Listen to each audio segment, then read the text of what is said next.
Loan ಕೊಡಿಸುವ ನೆಪದಲ್ಲಿ ಉದ್ಯಮಿಗಳಿಗೆ ವಂಚನೆ ಮಾಡಿದ್ದಾರೆ ಅನ್ನೋ ಆರೋಪ ಕೇಳಿ ಬರ್ತಾ ಇದೆ. ಪೀಟರ್ ಕ್ಯಾಡಿ ಎಂಬಾತನ ಮನೆ ಮೇಲೆ ಸಿಐಡಿ ದಾಳಿ ನಡೆಸಿದ್ದು ದಾಖಲೆ ಜಪ್ತಿ ಮಾಡಿಕೊಂಡಿದ್ದಾರೆ.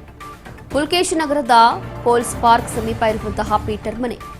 ಬೆಳ್ಳಂಬೆಳಗ್ಗೆ ಪೀಟರ್ ಮನೆ ಮೇಲೆ ಸಿಐಡಿ ಅಧಿಕಾರಿಗಳಿಂದ ದಾಳಿ ಮಾಡಲಾಗಿದೆ.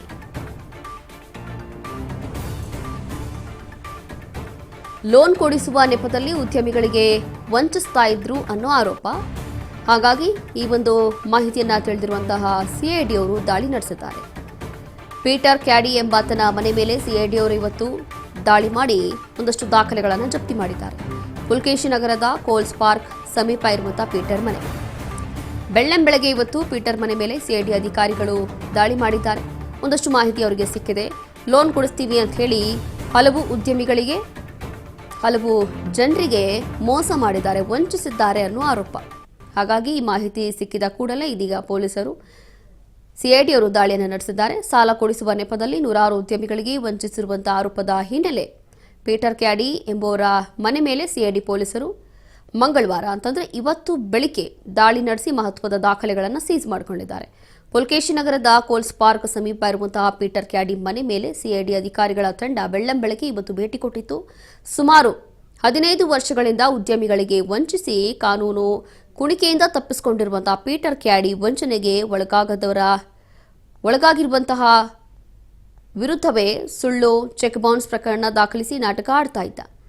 ಈತನಿಂದ ಸುಮಾರು 500ಕ್ಕೂ ಹೆಚ್ಚು ಮಂದಿ ವಂಚನೆಗೆ ಒಳಗಾಗಿದ್ದಾರೆ ಅಂತೇಳಿ ಸಿಐಡಿ ಅಧಿಕಾರಿಗಳು ತಿಳಿಸಿದ್ದಾರೆ. ಸಾಲದ ಅಗತ್ಯ ಇರುವವರಿಗೆ ಗಾಳ ಹಾಕ್ತಾ ಇದ್ದಂತಹ ಪೀಟರ್ ಕ್ಯಾಡಿ ತಾನು ಬ್ಯಾಂಕ್ ಬಡ್ಡಿಗಿಂತಲೂ ಕಡಿಮೆಗೆ ಕೋಟ್ಯಾಂತರ ರೂಪಾಯಿ ಸಾಲವನ್ನು ಕೊಡಿಸ್ತೀನಿ ಅಂತೇಳಿ ನಂಬಿಸ್ತಾ ಇದ್ದಂತೆ. ಆರಂಭದಲ್ಲಿ ಈತ ಕೋಟ್ಯಾಂತರ ರೂಪಾಯಿ ಮೊತ್ತದ ಡಿಡಿಯನ್ನ ಉದ್ಯಮಿಗಳ ಹೆಸರಲ್ಲಿ ತೆಗೆದುಕೊಂಡು ತೋರಿಸ್ತಾ ಇದ್ದ. ಪೀಟರ್ ಕ್ಯಾಡಿ ಮತ್ತು ಆತನ ಗ್ಯಾಂಗ್ನ ನಾಟಕಕ್ಕೆ ಮಾರು ಹೋಗ್ತಾ ಇದ್ದಂತಹ ಮಂದಿ ಆತನನ್ನ ನಂಬಿ ಖಾಲಿ ಚೆಕ್, ಹಾಳೆ ಮತ್ತು ಆಸ್ತಿ ಪತ್ರಗಳನ್ನು ಕೊಟ್ಟು ಬಿಡ್ತಾ ಇದ್ರು. ಈ ಹಂತದಲ್ಲಿ ಕೋಟಿ ಮೊತ್ತವನ್ನ ಪ್ರೊಸೆಸಿಂಗ್ ಫೀಸ್ ಮತ್ತು ಕಮಿಷನ್ ಅಂತ ಹೇಳಿ ಪಡೆದುಕೊಂಡು ಲೋನ್ ಕೊಡದೆ ಮೋಸ ಮಾಡ್ತಿದ್ದ. ಯಾರಾದರೂ ಕೊಟ್ಟ ಹಣ ವಾಪಸ್ಸು ನೀಡುವಂತೆ ಕೇಳಿದ್ರೆ ಅವರ ವಿರುದ್ಧ ಅವರೇ ಈ ಹಿಂದೆ ನೀಡಿದಂತಹ ಚೆಕ್ ಮತ್ತು ಆಸ್ತಿ ಪತ್ರಗಳನ್ನು ದುರ್ಬಳಕೆ ಮಾಡಿಕೊಂಡು ನ್ಯಾಯಾಲಯಗಳಲ್ಲಿ ಚೆಕ್ ಬೌನ್ಸ್ ಪ್ರಕರಣ ದಾಖಲಿಸಿ ಟಾರ್ಚರ್ ಕೊಡ್ತಿದ್ದಂತೆ. ಯಾರಾದರೂ ಕಚೇರಿಗೆ ಭೇಟಿ ಕೊಟ್ಟು ಹಣ ವಾಪಸ್ ಕೊಡಿ ಅಂತ ಕೇಳಿದ್ರೆ ಪೀಟರ್ ಕ್ಯಾಡಿ ಮ್ಯಾನೇಜರ್ ಅಶ್ವಿನಿ ಎಂಬಾಕೆಯಿಂದ ಸುಳ್ಳು ಲೈಂಗಿಕ ದೌರ್ಜನ್ಯ ಪ್ರಕರಣ ಕೂಡ ದಾಖಲಿಸಿ ಕಿರುಕುಳವನ್ನು ಕೊಡಿಸ್ತಾ ಇದ್ದ.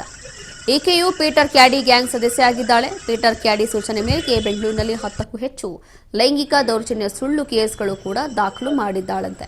ಈಕೆಯ ಪ್ರಕರಣಗಳು ಪುಲ್ಕೇಶಿ ನಗರ ಮತ್ತು ಅಶೋಕ್ ನಗರ ಪೊಲೀಸ್ ಠಾಣೆಗಳಲ್ಲಿ ದಾಖಲಾಗಿದೆ. ಇನ್ನು 500ಕ್ಕೂ ಹೆಚ್ಚು ಉದ್ಯಮಿಗಳಿಗೆ ಕೋಟ್ಯಾಂತರ ರೂಪಾಯಿ ವಂಚನೆ ಮಾಡಿದ್ದಾರೆ. ಖಾಲಿ ಚೆಕ್, ಆಸ್ತಿ ದಾಖಲೆ ಪಡೆದು ಲೋನ್ ಕೊಡದೆ ಮೋಸ ಮಾಡಿದ್ದಾರೆ. ಲೈಂಗಿಕ ದೌರ್ಜನ್ಯ ಪ್ರಕರಣ ದಾಖಲಿಸಿ ಕಿರುಕುಳ ಆರೋಪ. 300ಕ್ಕೂ ಹೆಚ್ಚು ನಕಲಿ ಚೆಕ್ ಬೌನ್ಸ್ ಕೇಸ್ಗಳನ್ನು ದಾಖಲಿಸಿದ್ದಾರೆ. ಬೆಂಗಳೂರಿನ ಹಲವು ಠಾಣೆಗಳಲ್ಲಿ ಪೀಟರ್ ಕ್ಯಾಡಿ ವಿರುದ್ಧ ಎಫ್ಐಆರ್ಗಳು ದಾಖಲಾಗಿದೆ. ಒಂದು ಮಹಿಳೆಯನ್ನ ಇಟ್ಕೊಂಡು ಈ ರೀತಿಯಾಗಿ ಅವ್ರ ಮೇಲೆ ಲೈಂಗಿಕ ಕಿರುಕುಳ ಕೊಟ್ಟಿದ್ದಾರೆ ಅಂತ ಹೇಳಿ ಸುಳ್ಳು ಕೇಸ್ಗಳನ್ನು ದಾಖಲಿಸೋದು, ಕೊಟ್ಟಿರೋ ದುಡ್ಡು ವಾಪಸ್ ಕೇಳಿದ್ರೆ ಈ ರೀತಿಯಾಗಿ ಮಾಡ್ತಿದ್ರಂತೆ. ಇನ್ನು ಸಿಐಡಿ ಪೊಲೀಸರ ತನಿಖೆಯ ಸಂದರ್ಭದಲ್ಲಿ ಈ ಮಹತ್ವದ ಅಂಶಗಳೆಲ್ಲವೂ ಕೂಡ ಹೊರಗೆ ಬಂದಿದೆ. ಪೀಟರ್ ಕ್ಯಾಡಿ, ಅಮಿತ್ ಕ್ಯಾಡಿ, ಅಶ್ವಿನಿ, ಹರಿಮೋಹನ್ ನಾಯ್ಡು, ಅಲ್ತಾಫ್, ಚಾರಿ, ಮುರಳಿ ಇನ್ನಿತರು ಪಟಾಲಂ ಕಟ್ಟಿಕೊಂಡಿರುವಂತಹ ಪೀಟರ್ ಕ್ಯಾಡಿ ವಂಚನೆ ಮಾಡ್ತಾ ಇದ್ರು.